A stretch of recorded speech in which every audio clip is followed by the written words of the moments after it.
Assalamu alaikum. Welcome to another episode of Iftar on Ahlulbayt TV with me, your host, Tasvira Jessa. Lovely to see you all today. We are going to be making something called Ramesh chicken with some homemade naan. Now, there's a story behind this chicken. My Masi, my aunt, when she lived in Kampala, so she lived in Jinja, they had some neighbors that they used to go and visit. And these neighbors weren't next door like our neighbors are. They were quite a trek away. So we get there. When they got there, their friends, Ramesh and his wife, who they went to visit, would make this curry. And it's funny because we've been making it, like I've known since the time I've grown up, my mom's been making this. And it's always called Ramesh Waru Kukru, which means Ramesh chicken. And it wasn't until years ago that I actually found out that this was something this man had taught my aunt all these years ago, before I was born, really. And she's been making it, remembering him, called it by his name, and we've all adopted this recipe into our family. And it just goes to show how a part of you, when you cook, is passed on to others, and you never know where it's going to end up and in whose hands, and who's going to share that part of you with others. Okay, so for this recipe, we are going to need 1 tandoor chicken, which is washed and cleaned. And what I did was I asked the butcher to cut it into 10 pieces, because I don't like the really big bits of I like each individual piece, but I don't like tiny bits where the bone's broken and everything. And I don't like the really big piece of breast. So the breast bit gets cut into 3 parts. For this recipe, this is such an easy curry, anybody could do it. So for our spices, we have cumin, which has been ground. We have coriander. And if you remember, I always told you I dry roast my whole spices before I grind them. The flavor that comes out from these spices then has a different depth to it. So I generally keep my spices separate, but a lot of people have dana jiru, so coriander and cumin, and you might buy it mixed. It's always mixed together, but we have a tablespoon of each. I have a teaspoon of salt. Here, normally in this curry, you would put some turmeric, haldi, and we've always done it with haldi. So first time, I suggest you try it with haldi, but after you've done maybe half a teaspoon to 3/4 of a teaspoon of haldi, and you want to change the flavor of your curry, you can try it with curry powder. So here I have a whole teaspoon of curry powder. The star ingredient in this curry is black pepper. I take my black peppercorns and I use a mortar and a pestle and I bash it down. And it's not a powder. You can see that it's kind of chunky. It's still bits. Now the spice in this curry is going to come from this black pepper, but it's not going to be overpowering because this curry is cooked in yogurt. I've used Greek yogurt. You can use any yogurt you want. We're not going to add any water to our curry, but if you're not using Greek yogurt, then add some flour. So a teaspoon of just plain flour, mix it into the water of your yogurt, or mix it into water and then mix it into your yogurt before you use it for cooking. We have our garlic and ginger. Now, you know me, I always have to grate it fresh when I'm cooking. But if you're using it out of a jar, that's fine, don't worry. But a teaspoon of each. Okay, so let's get our pots out and we can get started. So we're gonna put our pan on to medium to high heat, let it heat up. I'm using a non-stick pan. Everyone's got their go-to pan, I'm sure. This is basically my go-to pan for pretty much everything. So into here, I've put in 1.5 tablespoons, 2 tablespoons of oil. So in goes our garlic and ginger. And we're just frying that off very quickly. And straight into that, we're going to add in our chicken. So we're not gonna let our garlic and ginger brown. We're gonna put our chicken in just to cook and seal, because then the juices will stay inside. It will release a bit of moisture into the pan, so hopefully we'll stop the garlic and ginger from burning. And turn it over. We just want to seal our chicken. So we want it to basically look a bit white, not pink anymore, and make sure it seals. And then to this, we are going to add our spices. My pieces are more or less sealed.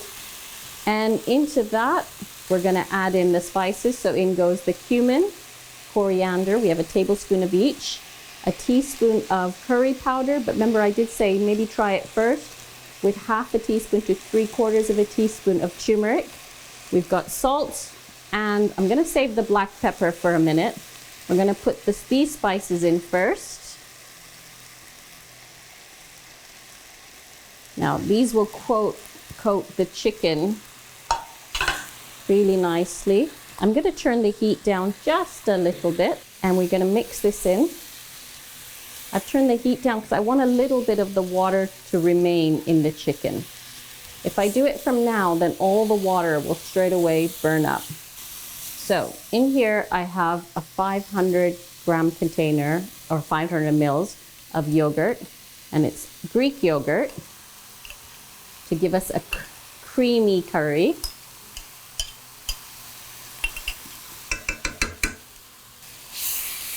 Now, if I use just turmeric, the color of my curry would be very yellow. But because I've used curry powder, I've got this slightly brownish color. So now you can see that the yogurt and the spices have mixed in. Now, in every Khoja household, a curry is not complete without potatoes. If your family enjoys eating their potatoes in their curry, now is the time that you would add in maybe 2 potatoes cut up into, maybe depends on the size of the potato. So if it's this small, about 4 pieces. If it's bigger, you do like 6. But I'm not going to add in any potatoes today. Now the black pepper is going in now. So the flavors are released into the curry while they're cooking. So this is a good 2 to 3 tablespoons of black pepper, freshly ground black pepper. Let's mix it up. And we're gonna cover it and leave it to cook. And chicken only takes about 20-25 minutes to cook. It doesn't take very long. Let it come to the boil a bit, and then we're gonna turn the heat down and let it simmer away and cook until the chicken is cooked nicely. So to accompany our Ramesh Varu kukru, we have naan to make. This pan is amazing because it's non-stick, nothing sticks to it.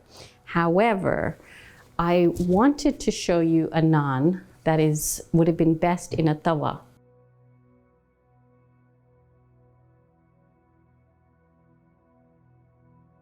So if you have a tawa, this is something you can try at home. I unfortunately won't be able to show you, but I will guide you through it. But if you don't have a tawa at home and you have a non-stick frying pan of any sort, you can still make this naan. All right, so for this naan, we have used 2.5 cups of flour. And to that, I've added half a cup of wholemeal. Now, I've used strong flour because strong flour for bread making and everything has more gluten. It's just a lot better. The consistency of the bread is a lot nicer than using plain flour. So I've also added in a bit of wholemeal. So all the fiber is in the wholemeal, whereas in the plain, it's all removed. So we're trying to get more goodness into everybody, remember that. To make this dough, we've done the 3 cups of flour. To that, I've added half a cup of Greek yogurt. So the same yogurt that I've used in the curry has been used in the naan. 4 to 5 tablespoons of oil, a teaspoon of salt, a teaspoon of sugar, and half a teaspoon of baking powder and a 1/4 teaspoon of baking soda. This is like a tandoori style naan. So if you have a tawa at home, this would be like almost eating a tandoor naan from the shops, but making it at home. Let's have a go. I've taken a fair decent size. So you're looking for a size of a ball that is bigger than rotli, but obviously not that big. And for that, we're just going to put some flour down. So we're gonna make a few of these, and I'm gonna show you maybe some different ways of adding flavor to it. Get our rolling pin out.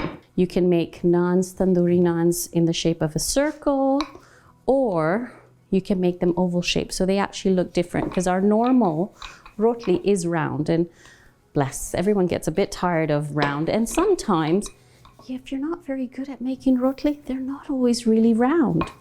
So it's okay, let's stick to a different shape for the naan. The important thing is you're making the effort of making something for the people you love. That's the important thing. So when you're doing it, when you're making your naan, smile, think happy thoughts. The people you love are going to be enjoying this goodness. So I've rolled it out a bit, and then I'm sprinkling on black onion seeds. So kalonji. I've literally just sprinkled them on, and you can see how gently the shape of my naan hasn't changed. I have just gently pressed them into the naan. Some of them will come out, but that's okay. When you take this naan and turn it over, I've got some water here. So this is if you have a tawa at home, something that isn't non-stick. All you do is you take some water and spread it all over the base. Then you would pick up your naan and put it straight into your frying pan, onto your tawa. Now, this naan would then stick onto your tawa. Remember, nothing is wrong in the kitchen. Whatever you do is absolutely fine. As long as you put your heart and love into the food you're making, you just can't go wrong. So now we're gonna have two naans in one. If you have a tawa, when you see all these little bubbles appearing, you would then take your tawa and you would literally flip it over. And because you had put water on the back, it's actually stuck to your pan. And then when you flip it over, you would flip it and hold it upside down on your flame.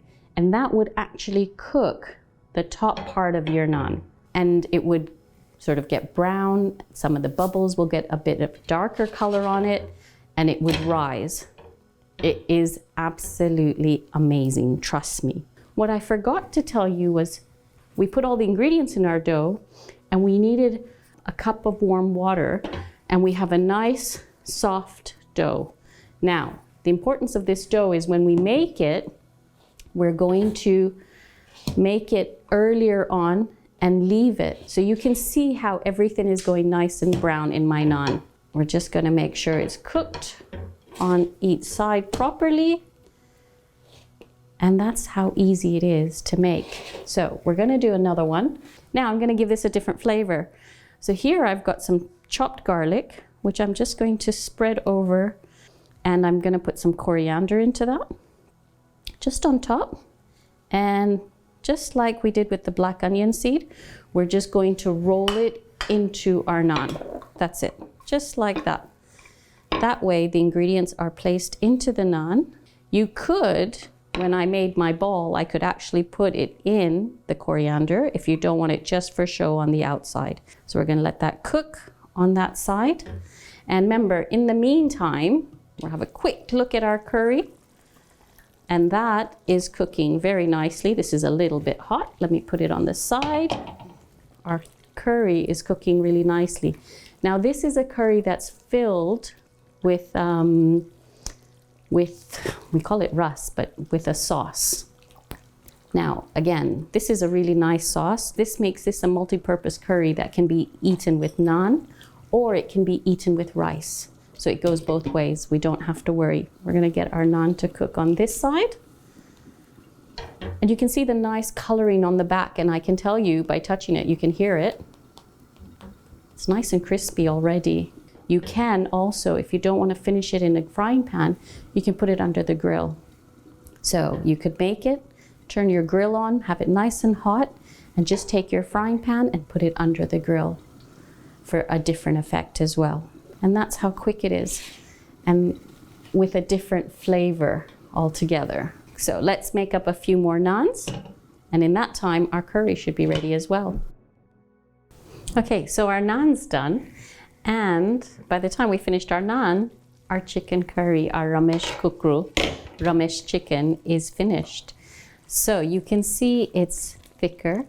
It's been cooking on low heat, and the chicken is cooked, and we have a nice thick sauce, gravy, which can be eaten with the naan or rice. So let's plate up. Oh, it smells amazing. And remember, although I have used a bone chicken, which is 1 tandoor chicken. You can use boneless if that's what your family likes.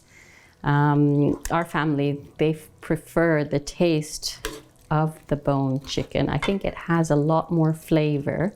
And there we go. Enough to feed a family. And it's really nice, like I told you the story, that this man, Ramesh, who taught this to my aunt, my Masi, before I was born. And the nice thing is, my Masi came to visit, and his wife lives in Birmingham. So Auntie, if you're looking, I can't thank you enough for sharing something that was special in your family with ours. And it's now being shared with a lot more. So inshallah, Uncle's memory will live on for a very long time for all those who make Ramesh chicken. And it's so lovely that a part of you can also be shared in, it's a small legacy. I know it's just food, but food is the essence of what makes all of us. Let me turn this off. And the last of our gravy goes on like that. You can see how thick it has become compared to what it was like. So it's nice and creamy. And again, if you want it with a little bit more gravy, then when it's almost cooked, add a little bit more water. And we'll put that aside. And there you have, you can see the difference in color. It was so simple, a child can do that. It's that easy. So to garnish, we'll just put a few leaves of coriander. Okay, so here's what we made today. Rameshwaru chicken and some homemade tandoor naan. I did tell you that there's 2 different ways. Today we used curry powder, and you can see it's an sort of an almondy brown color, our curry. If you don't have the curry powder, it's actually made with turmeric. So a 1/2 to 3/4 teaspoon of turmeric without the curry powder, so just the coriander and cumin powder, so dana jiru, hardar, and salt, and a lot of crushed, freshly ground black pepper. And that's what makes this curry. So it would be then look very yellow. It'll look completely different. So you have 2 different recipes in one. So try it both ways and see which way your family likes it more. But Ramesh uncle, obviously when he taught it, he did it with haldi. So he did it with turmeric inside. And every time I think of this, and I think it was always a dish that was just called Rameshwaru kukru, so Ramesh chicken. And it wasn't until years ago when my aunt, actually my Masi, came and told everyone that no, actually this was a neighbor who lived miles away. And because it was such a journey to get to them, when they'd go and get their bits for the shop and whatever, she goes, they would always make something for us. And this was his traditional go-to dish. And you can see why, because it's so simple to make. It's really nice that he passed it on, or they passed it on to my Masi's family, and she passed it on to our whole family. Everyone in our family make Rameshwaru chicken. So it's a known dish in our household. And today I've shared it with you. And I know lots of our family members have shared it across with other people. And his memory lives on, a legacy in one bowl with so much love that he shared, that today it's being shared around by so many others. So I think when you're in the kitchen, think of the love and the positivity you're going to put into your food, and share whatever you're making. Don't feel, oh, I don't know how to do it. There's nothing wrong when you step into that kitchen. You never make a mistake. My naan didn't go to plan today. I told you why. But we have a plate of naan to serve, and it doesn't have to be a certain shape because it was traditionally done in a certain shape. It can be whatever way you want it to be, as long as you serve it with a smile and lots of love. So pass on your recipes. Tell other people. It doesn't matter how old and how experienced you are. When you make something and you share it with someone else, you're sharing a part of yourself. And years on, you can see we're remembering someone we never even met. And yet he's part of my household now because of some of the things we make. So with that, I hope that gives you the courage, if you're not such an amazing cook, to still share what you know in the kitchen. Make something, share it with someone and see what happens. Thank you for joining us on this episode of Iftar. We made Ramesh Varu chicken, and I told you the whole history behind it. So why don't you share something you make? Send in your comments or your favorite dish. Email it in or send it in to us, and let's hear from you. I've really enjoyed today and look forward to seeing you again on the next episode of Iftar on Ahlulbayt TV. Ma salama.